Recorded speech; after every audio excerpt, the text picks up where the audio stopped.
ഈ മരിച്ചുപോയ അമ്മാവന് ബന്ധുക്കളാരുമില്ലേ? ഞാൻ അവരെക്കുറിച്ച് അന്വേഷിച്ചുകൊണ്ടിരിക്കുക. അന്വേഷിക്കണം. അങ്ങനെ ആരെങ്കിലും ഉണ്ടെങ്കിൽ എത്രയും വേഗം അവരെ കണ്ടുപിടിക്കാൻ വേണം. അവന്തിക്കെതിരെയുള്ള അന്തിമ പോരാട്ടത്തിൽ നമുക്കൊപ്പം അവരും കളത്തിലിറങ്ങണം. യഥാർത്ഥ കാര്യങ്ങൾ ഞാൻ അറിയരുതെന്ന് അവർക്ക് ആഗ്രഹമുണ്ടായിരുന്നു എന്നല്ലേ?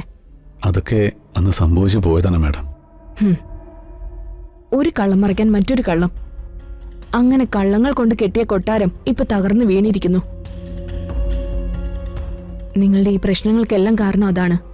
ഡോക്ടർ, കേസിന്റെ കാര്യങ്ങളൊന്നും എൻ്റെ ഓർമ്മയിൽ നിൽക്കുന്നില്ല. പലതും ഞാൻ മറന്നു പോവുക.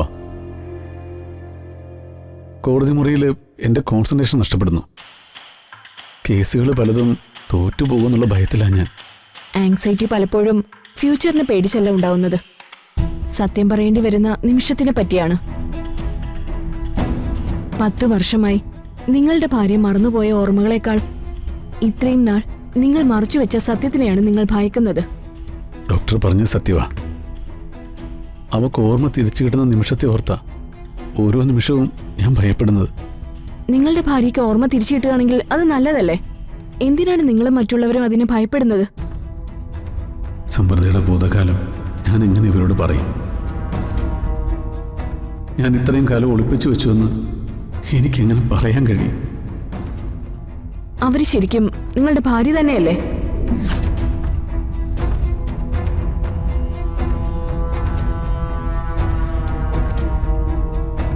ആ, അതെ, എൻ്റെ ഭാര്യയാണ്.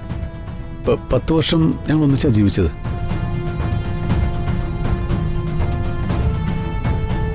മരുന്നിനേക്കാൾ നിങ്ങൾക്ക് കൂടുതൽ ആവശ്യം മനസ്സിലുള്ള ഭയം ഇല്ലാതാവുക എന്നുള്ളതാണ്.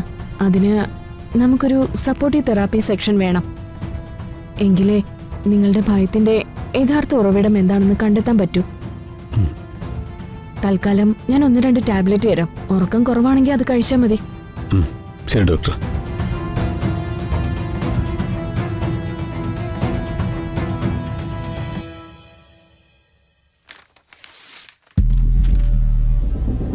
ഇത് കഴിച്ചാൽ ഓവർ തിങ്കിങ് ടെൻഡൻസി മാറിക്കോളും. സംഭവിക്കാത്ത ഒരു കാര്യം സംഭവിക്കോ എന്നുള്ള ഭയം ഇല്ലാതായാൽ തന്നെ നിങ്ങളുടെ എല്ലാ പ്രശ്നവും തീരും.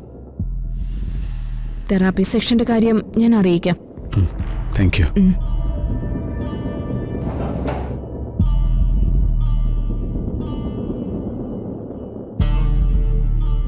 ഇയാൾ പറയുന്നതൊന്നുമല്ല യഥാർത്ഥ സത്യമെന്ന് എനിക്ക് തോന്നുന്നു. എന്തൊക്കെയോ അയാൾക്ക് മറയ്ക്കാനുണ്ട്.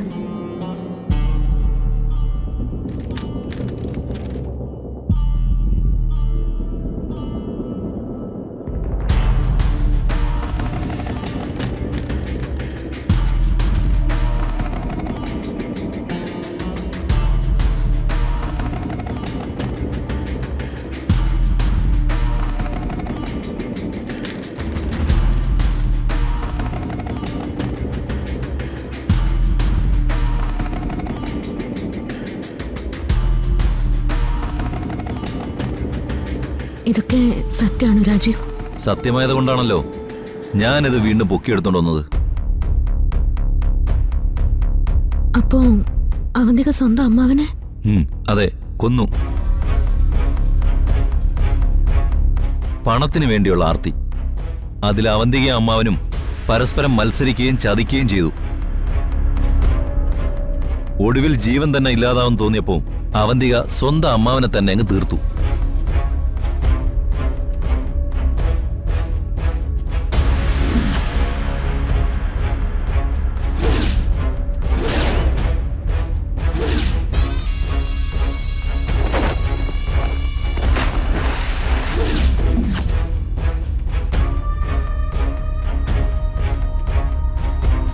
തേഞ്ഞു മാഞ്ഞുപോയ കേസ് ഇങ്ങനെ ഉയർന്നു വരുമെന്ന് അവന്തിക സ്വപ്നത്തെ പോലും ചിന്തിക്കില്ല. അമ്മാവനെ കൊന്ന കേസിൽ അവന്തികയെ പൂട്ടാനുള്ള എല്ലാ തെളിവുകളും എന്റെ കയ്യിലുണ്ട്. അതും വെറും തെളിവുകളല്ല, സംസാരിക്കുന്ന തെളിവുകൾ. അത് അവന്തിക്ക് ഒരിക്കലും ചിന്തിക്കാൻ പോലും കഴിയില്ല. അപ്പോ അവന്തിക ജയിലടിക്കുള്ളിലാവും, അത് ഉറപ്പല്ലേ?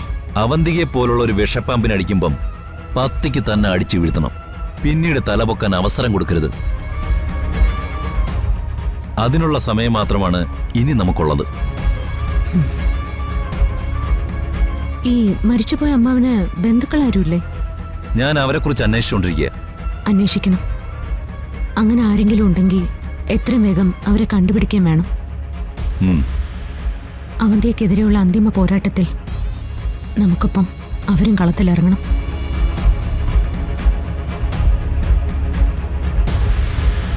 എങ്കിലേ അവന്തികയുടെ സർവനാശം പൂർത്തിയാവൂ.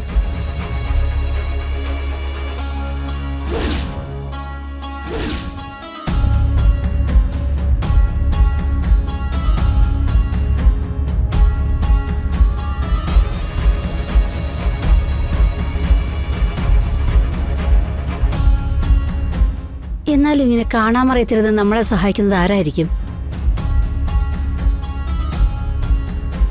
2 ടേമിലെയും ഫീസ് ഒരുമിച്ച് അടച്ചിട്ടുണ്ട്, അതും കുടിശ്ശിക അടക്കം.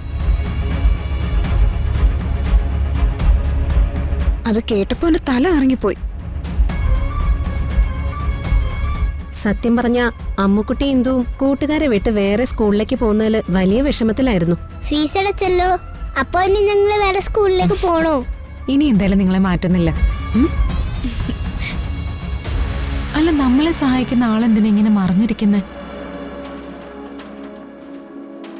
ചിലപ്പോ എന്റെ അച്ഛമ്മളുടെ ആത്മാവായിരിക്കും അവരെ കൊണ്ട് ഇങ്ങനെയൊക്കെ ചെയ്യിക്കുന്നത്. അമ്മ എന്ന് മിണ്ടായിരിക്കുന്നുണ്ടോ?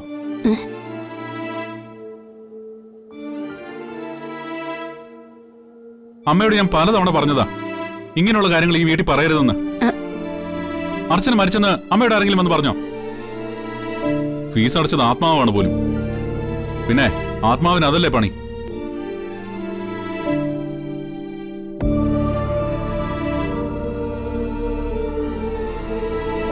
ഒരു കാര്യം ഞാൻ പറഞ്ഞേക്കാം, അർച്ചന മരിച്ചു എന്നുള്ള ചിന്ത ഇതോടെ എല്ലാവരും ഇവിടെ ഉപേക്ഷിച്ചേക്കണം.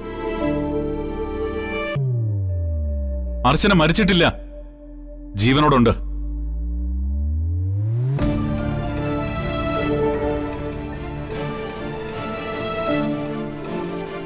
എവിടെ? എടാ പറയടാ, ജീവനോടുണ്ടെങ്കിൽ അവൾ എവിടെയാ? നീ കണ്ടോ?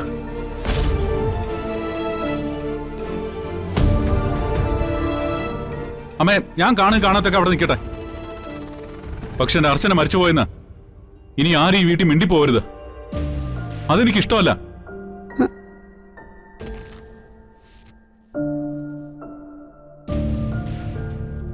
എടാ, ഇവനെതിരെ എന്നോട് ചൂടാവുന്നേ? സച്ചേട്ടന്റെ മനസ്സില് അച്ചുചേച്ചി ഇപ്പോഴും ജീവനോടെ ഉണ്ടമ്മേ. അതിന്റെ ഇടയിൽ ആന്റി എന്തിനാ ഈ ആത്മാവിന്റെ കഥയും പറഞ്ഞുകൊണ്ട് വന്നേ? ഇത് എടി, പിന്നെ ആരാ ഇതൊക്കെ ചെയ്യിക്കുന്നത്? ഇങ്ങനെ പിന്നാലെ നടന്ന് സഹായിക്കാൻ ആർക്കെങ്കിലും ഭ്രാന്തുണ്ടോ?